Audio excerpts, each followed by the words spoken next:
ನಮಸ್ತೆ ದೇವಿ ಕಲ್ಯಾಣಿ ಮಹಿಷಾಸುರಮರ್ದಿನಿ ನಾನಾ ರೂಪದರೆ ಮಾಯೆ ನಮಸ್ತೆ ಶುಭಕಾರಿಣಿ. ಶ್ರೀದೇವಿ ಮಹಾತ್ಮೆ ಅಧ್ಯಾಯ 1. ಶೌನಕಾದಿ ಮಹರ್ಷಿಗಳು ಪುರಾಣವೆತ್ತರು ಮಹಾಜ್ಞಾನಿಗಳು ಆದ ಸೂತರನ್ನು ದೇವಿಯ ಮಹಾತ್ಮೆಯನ್ನು ತಿಳಿಸುವಂತೆ ಪ್ರಾರ್ಥಿಸಿದರು.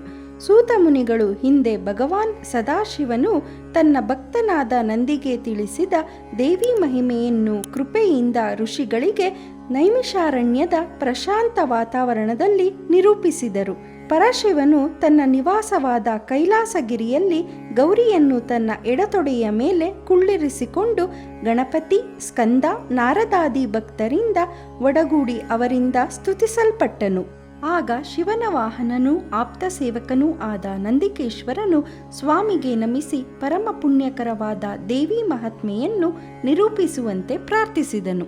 ಶಿವನು ಸಕಲ ದೇವತೆಗಳಿಗೂ ಈಶ್ವರಿಯಾದ ರಾಜರಾಜೇಶ್ವರಿಯ ಮಹಾತ್ಮೆಯನ್ನು ತಿಳಿಸಲಾರಂಭಿಸಿದನು. ಆಕೆಯೇ ಮೂಲ ಪ್ರಕೃತಿ, ಸತ್ವ, ರಜ, ತಮೋಗುಣಗಳನ್ನು ಪ್ರೇರೇಪಿಸುವ, ಪ್ರಕೃತಿಯನ್ನು ನಡೆಸುವ ಮಾಯಾದೇವಿ ಚೈತನ್ಯ ಶಕ್ತಿಯಾಗಿದ್ದಾಳೆ. ಆಕೆ ಇಲ್ಲದೆ ಜಗತ್ತಿಗೆ ಅಸ್ತಿತ್ವವೇ ಇಲ್ಲ. ದೇವಿಯು ಬ್ರಹ್ಮಾಂಡವನ್ನು ಸೃಜಿಸಿದರು. ಹರಿ ಹರ ಬ್ರಹ್ಮರನ್ನು ಸೃಜಿಸಿ ಅಂತರ್ಧಾನಳಾದಳು. ತ್ರಿಮೂರ್ತಿಗಳು ಆಕೆಯನ್ನು ಒಲಿಸಲು ತಪಸ್ಸನ್ನಾಚರಿಸಿದರು.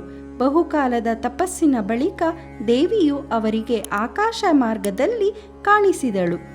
ಆಗ ಕೋಟಿ ಸೂರ್ಯಪ್ರಭೆಯ ದೇವಿಯನ್ನು ನೋಡಿ ಅವರು ಭಕ್ತಿಯಿಂದ ಕರಮುಗಿದು ವಂದಿಸಿದರು. ದೇವದುಂದುಬಿ ಮೊಳಗಿ ಪುಷ್ಪವೃಷ್ಟಿಯಾಯಿತು.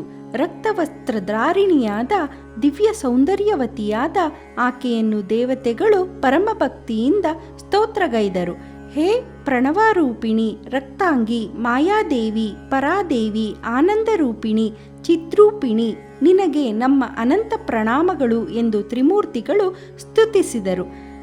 ದೇವಿಯು ಮಂದಹಾಸ ಬೀರಿದಳು. ಮಕ್ಕಳೇ, ನಿಮ್ಮ ಸ್ತೋತ್ರವನ್ನು ಮೆಚ್ಚಿದೆ. ನಿಮಗೇನು ವರ ಬೇಕೋ ಬೇಡಿರಿ ಎಂದಳು.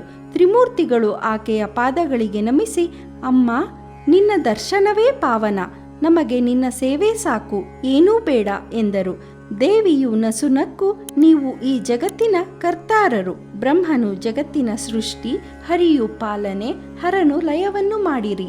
ನೀವು ತ್ರಿಮೂರ್ತಿಗಳೆನಿಸಿ ಜಗತ್ತಿನ ಒಡೆಯರಾಗಿ ಎಂದು ವರವನ್ನು ನೀಡಿದಳು. ಹರಿಹರ ಬ್ರಹ್ಮರು, ತಾಯಿ, ಬಂಧಯುಕ್ತವಾದ ಈ ಜಗತ್ತಿನ ಗೊಡವೆ ನಮಗೆ ಬೇಡ ಎಂದರು.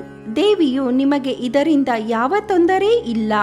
ನಾನೇ ನಿಮ್ಮಿಂದ ಈ ಕೆಲಸಗಳನ್ನು ಮಾಡಿಸುವೆ. ನನ್ನ ಅಂಶಗಳೇ ನೀವು. ನಿಮ್ಮನ್ನು ಸ್ತುತಿಸಿದರೆ ನನ್ನನ್ನೇ ಸ್ತುತಿಸಿದಂತಾಗುತ್ತದೆ. ನಿಮಗೆ ಶುಭವಾಗಲಿ ಎಂದು ವರ ನೀಡಿ ಅಂತರ್ಧಾನ ಹೊಂದಿದಳೆಂಬಲ್ಲಿಗೆ ದೇವಿ ಮಹಾತ್ಮೆಯ 1ನೇ ಅಧ್ಯಾಯವು ಮುಕ್ತಾಯವಾಯಿತು.